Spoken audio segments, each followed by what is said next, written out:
जय हिंद साथियों, आज जब मैं आपसे बात कर रहा हूं तो एक गंभीर विषय पर आपका ध्यान दिलाना चाहता हूं। भारत की 41 ऑर्डिनेंस फैक्ट्रियां जहां पर सेना के लिए हथियार बनते हैं और जिनका इतिहास आज का इतिहास नहीं है, 220 साल पुराना इतिहास है। ऐसी तमाम ऑर्डिनेंस फैक्ट्रियां जहां पर गोला बारूद, तोप, टैंक से लेकर सेना के लिए उपयोग आने वाली तमाम सामग्री, तमाम हथियार बनते हैं, ये सरकार बेचने की तैयारी कर रही है। मोदी जी की सरकार हर चीज बेचना चाहती है। रेल बेचना चाहती है, सेल बेचना चाहती है, कोल बेचना चाहती है, सड़क बेचना चाहती है, बिजली बेचना चाहती है, पानी बेचना चाहती है, LIC बेचना चाहती है, बैंक बेचना चाहती है, स्टेडियम बेचना चाहती है, BPCL बेचना चाहती है, पूरा हिंदुस्तान बेचना चाहती है। और इसके लिए सरकार ने एक योजना बनाई है। 6 लाख करोड़ रुपए देश की संपत्तियां बेचकर अर्जित करने की योजना मोदी सरकार की है। अब इसी क्रम में भारत की एक महत्वपूर्ण कंपनी, सरकारी कंपनी, जिस पर अशोक का लाट लगा रहता था, आज उनका निगमीकरण किया जा रहा है। 7 निगमों में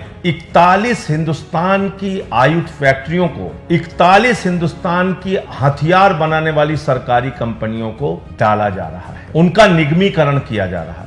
और नाम क्या दिया जा रहा है मोदी जी के द्वारा? बहुत चालाकी करते हैं मोदी जी कोई भी काम करने के पीछे। जब वो नोटबंदी करते हैं तब भी उसको जोड़ देते हैं कि हम काला धन लाएंगे, आपका देश तरक्की पे जाएगा, बहुत कुछ होगा। जब वो देश के अंदर जब GST का बिल लाए थे, आपको याद होगा, तब उन्होंने कहा था आधी रात को आपको आजादी देने जा रहे हैं। और जब इन सरकारी हथियार बनाने वाली कंपनियों को निगमों में विभाजित करने जा रहे हैं तो नाम दे रहे हैं कि हम राष्ट्र को समर्पित करने जा रहे हैं। यह बड़ी हास्यास्पद बात है। जो कंपनियां 62 में, 65 में, 71 में, 99 में, कारगिल युद्ध के समय में, हर मुसीबत के समय में देश की सेना के साथ खड़ी रही, जो हथियार बनाने वाली कंपनियों ने समय समय पर देश की सेना को युद्ध के दौरान, जंग के दौरान जरूरत के सारे हथियार मुहैया कराए, गोला हो, बारूद हो, टैंक हो, हथियार हो, सब कुछ उपलब्ध कराया। आज उन कंपनियों को कहा जा रहा है कि हम राष्ट्र को समर्पित करने जा रहे हैं। जैसा मालूम पड़ रहा है कि मोदी जी ने इसको कल बनाया और कल ही उसको समर्पित करने जा रहे हैं। ये अपने आप में एक मजाक है। किसी भी चीज के आगे राष्ट्र लगा दो, राष्ट्र को समर्पित लगा दो और उसका फिर व्यापारीकरण करो, निगमीकरण करो,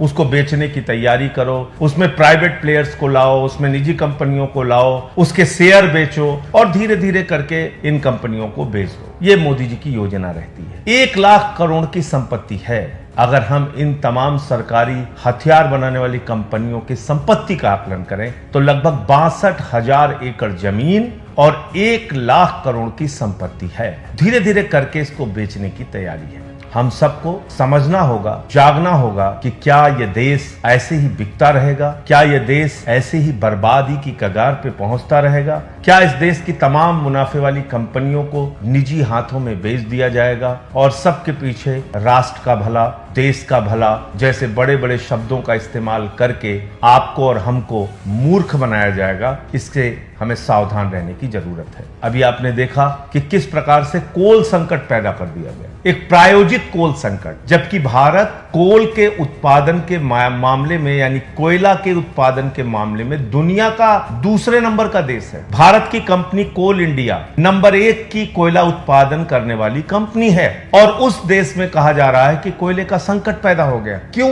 क्योंकि चंद निजी कंपनियों से बिजली खरीदनी है। 5 रुपए यूनिट बिजली, 2 रुपए, 3 रुपए यूनिट बिजली जो राज्य सरकारों को मिल जाती थी, जब ये कोयले संकट का एक हंगामा खड़ा किया गया, एक प्रायोजित कोयला संकट जब सरकार के द्वारा, मोदी सरकार के द्वारा पैदा किया गया, उस वक्त 20-20 रुपए यूनिट राज्य सरकारों को बिजली खरीदनी पड़ रही है। ये पैसा किसके जेब से जा रहा है? किसकी जेब काटी जा रही है? किसके ऊपर इसका भार पड़ेगा? हमारे और आपके ऊपर, आम जनता के ऊपर। कोयलरी का सिस्टम जान लीजिए, कोल माइंस का सिस्टम जान लीजिए, तमाम उन खादानों का जरा नियम और व्यवस्था जान लीजिए। थर्मल पावर प्लांट को, यानी कि कोयले से जहां पर बिजली का उत्पादन होता है, उन तमाम कंपनियों को खादानों से सीधे कोयला जाता है और यह पहले से तय होता है कि प्रतिदिन कितना कोयला जाएगा, कितनी महीने की जरूरत है। तो एक दिन में कोयला संकट पैदा हो जाएगा, इसका तो सवाल ही नहीं खड़ा होता। कोरोना के समय में इंडस्ट्रीज तमाम बंद थी, तमाम उद्योग धंधे ठप पड़े हुए थे। उस दौरान कोयले का उत्पादन चल रहा था, तो जो कोयले का उत्पादन हो रहा था उसका उपयोग नहीं हो रहा था, तो वो पहले से ही स्टॉक में है।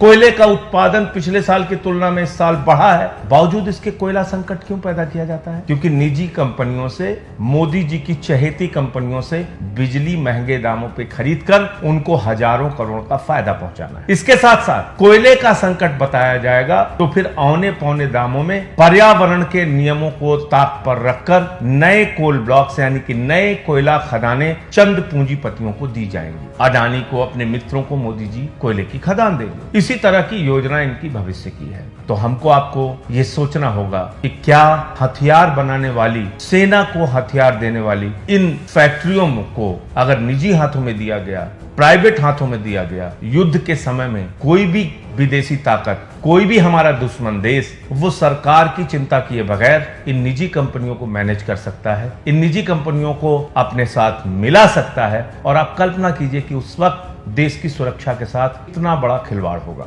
उस वक्त देश की सुरक्षा के साथ कितना बड़ा खतरा पैदा हो जाएगा। इसलिए इस फैसले का विरोध कीजिए। हमारी देश की रक्षा और सुरक्षा के साथ किसी भी प्रकार का खिलवाड़ नहीं होना चाहिए। और मोदी जी अगर 220 साल पुरानी हथियार बनाने वाली कंपनियों को, आयुध निर्माणियों को कल राष्ट्र को समर्पित करने जा रहे हैं, तो इनकी चालबाजी, इनकी चालाकी और इनकी होशियारी को समझिए। जय हिंद, इंकलाब जिंदाबाद।